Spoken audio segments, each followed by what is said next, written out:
Welcome to the John Brown Alliance, the new DC voice of the Democratic Socialist Revolution. I would like to address a concern that I've seen in the community.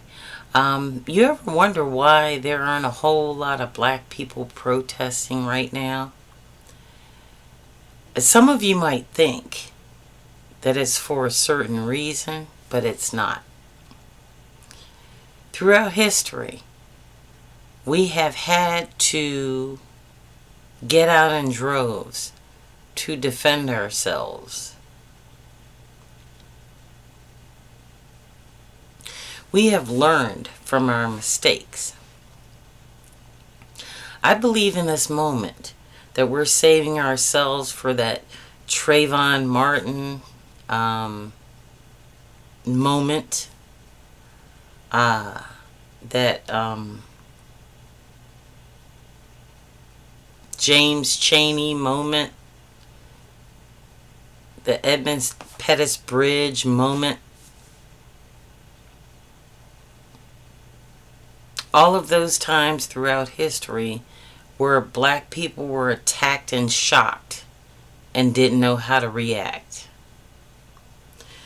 So instead, what I have encouraged black people to do, instead of running out to every protest that's put on by a white person, be it good or bad, to decide if that's a course they want to take. And some did go to the veterans protests in Washington, D.C. That had the musical group Dropkick Murphys there. Good on you. And I thought it was a great thing. What we did not expect is a lot of older white veterans to take their place, which they did. I commend you and thank you very much. We are holding black people in reserve for the moment when we need the most resistance, when we need that genetic history and that fight that's brought up by the strength of the ancestors. Some of us, like me, are getting our health in order. I would have to travel with a nurse. I would go without the nurse if need be, because the freedom of the next 7 generations, for me, is more important than my life. But I'm going to put that aside and make a few statements here.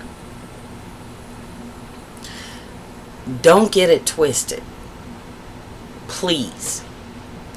If you are white, Republican, and in Congress, and think that for one moment the black people of Washington, D.C. are intimidated by this show of force by Donald Trump, people in uniform, and white women all dolled up, wagging their heads like they're in charge of something. Let's set the record straight. I'm going to pause for a moment and get back to that, and encourage you to like and subscribe to this video, because if you want to stay up on what's going to be happening in Washington, D.C. over the next couple weeks, I think it is imperative that you do that, because as I mentioned before, someone had mentioned to me that the YouTube algorithms are a little bit messed up. So at any rate, let's get back to this black intimidation thing. Okay, you have these Botox Barbies getting on TV, MSNBC and CNN, which I stressed that I do not watch ad nauseum, because these media outlets do not depict what is actually going on in the streets of Washington, D.C. right now.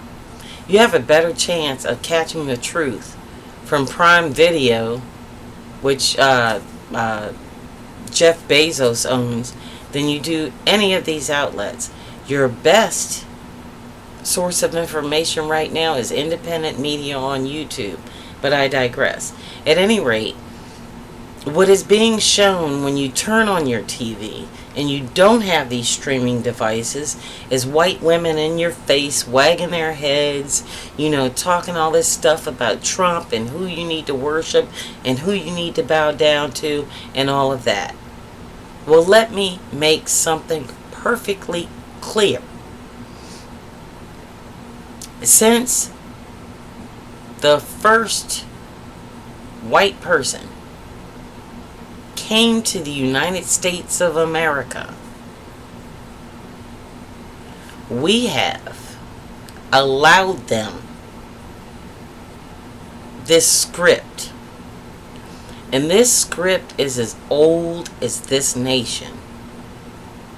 The difference between then and now is it's tired. This is the sequel times 5. So over the years, you got away with this bullshit. Okay, you did it with Andrew Jackson and the Trail of Tears, and we thought things were going to get better. And then you did the whole Civil War thing and Reconstruction. And you took that away from black people. And we did this whole fear of the Ku Klux Klan. Under Woodrow Wilson, same thing. Okay? Then you start putting up monuments to Confederates who were traitors to the United States of America. And we were supposed to be afraid. Then came the Civil Rights Movement. And you slaughtered people. And just like George Floyd, Trayvon Martin, and the endless number of black people who have lost their lives in the streets of cities throughout this nation. Okay, you instilled fear among some, but not all. Now in Washington, D.C., they are setting the stage for George Floyd 2.0. Only a few years after George Floyd was killed while the whole world was watching. The difference is we are not going to film. Now, you can call this whatever you like. I call it a scenario. If you take guns away from droves of white people in the streets, and you take guns away from public officials who talk shit on a constant basis, what you have is an unskilled cult of personality of people that believe that they have power, and that power only comes from people who fear them.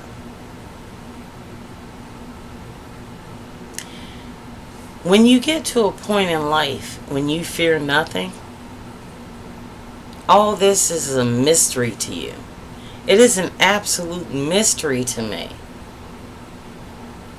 how black people can be scooping up their children while people in uniform are walking down the street the same way that they did during the Civil Rights era. It is a mystery to me how people in Washington, D.C. who are black fear anything that is happening right now more than their ancestors did slavery. What is not a mystery to me is the power of this. This is what they fear. And if you put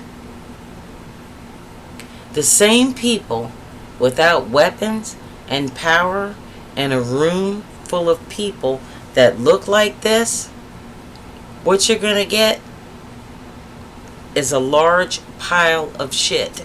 Because that's what they're going to do. They're going to shit their pants.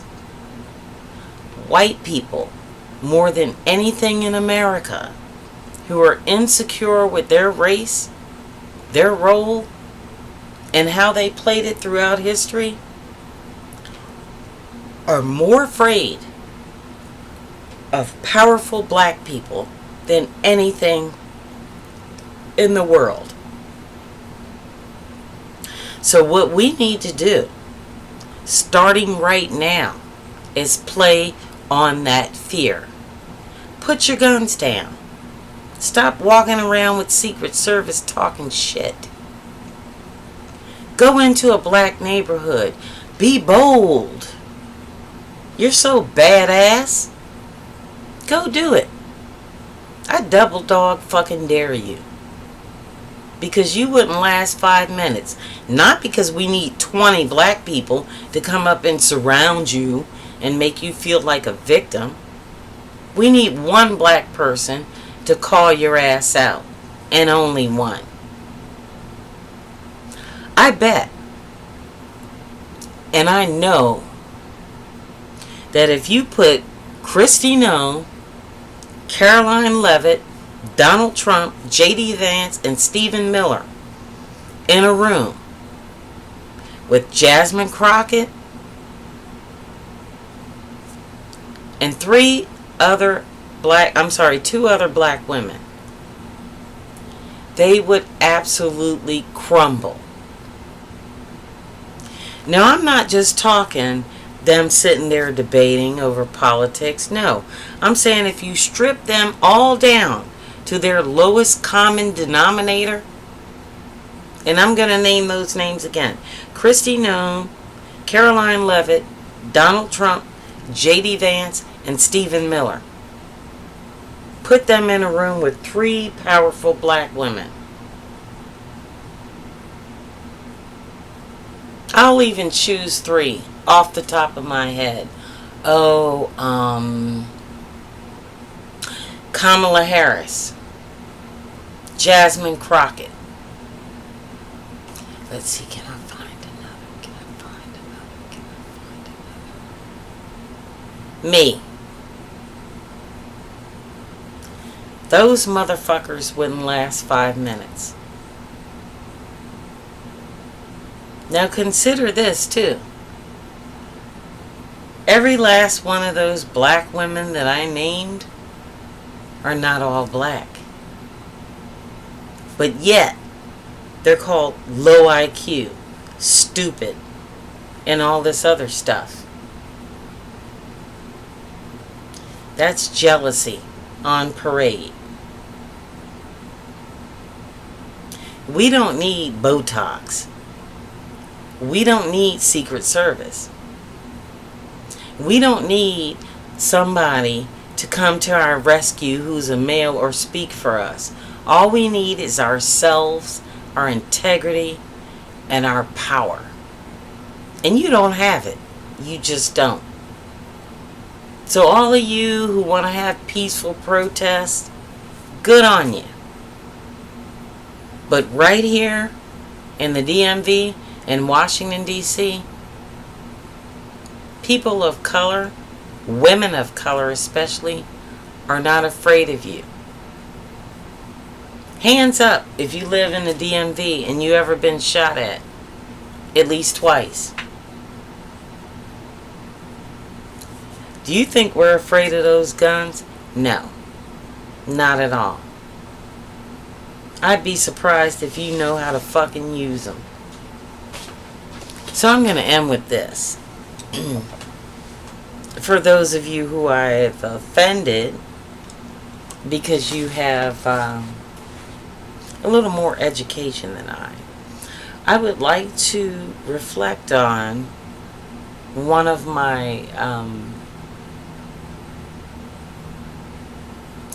the people that I admire most. And what I am about to recite, I'm going to read from a piece of paper, which I don't normally do, but I want you to understand where my strength comes from and the strength of thousands of black women and brown women in Washington, D.C. And understand that this is a centuries-long struggle that you cannot win, and you will never win. We will never be intimidated. We will never be silenced. And we will never be defeated. You know how I know this? Because we're still here.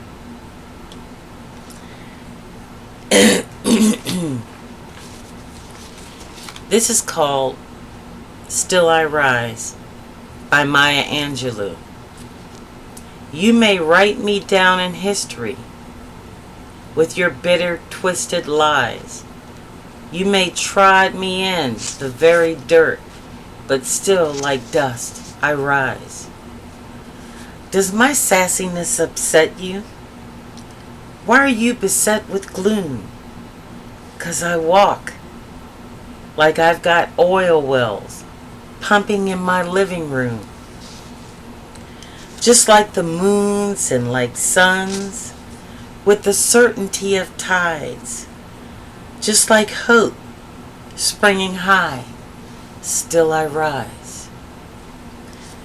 Did you want me to be broken? Bowed head and lowered eyes? Shoulders falling down like teardrops, weakened by my soulful cries. Does my haughtiness offend you? Don't you take it awful hard? 'Cause I laugh like I got gold mines digging in my own backyard. You may shoot me with your words. You may cut me with your eyes. You may kill me with your hatefulness. But still like air, I rise. Does my sexiness upset you? Does it come as a surprise? That I dance like I've got diamonds at the meeting of my thighs. Out of the huts of history's shame I rise. Up from a past that's rooted in pain I rise. I'm a black ocean, leaping and wide, welling and swelling I bear in the tide. Leaving behind nights of terror and fear I rise. Into a daybreak that's wondrously clear I rise. Bringing the gifts that my ancestors gave. I am the dream and the hope of the slave. I rise.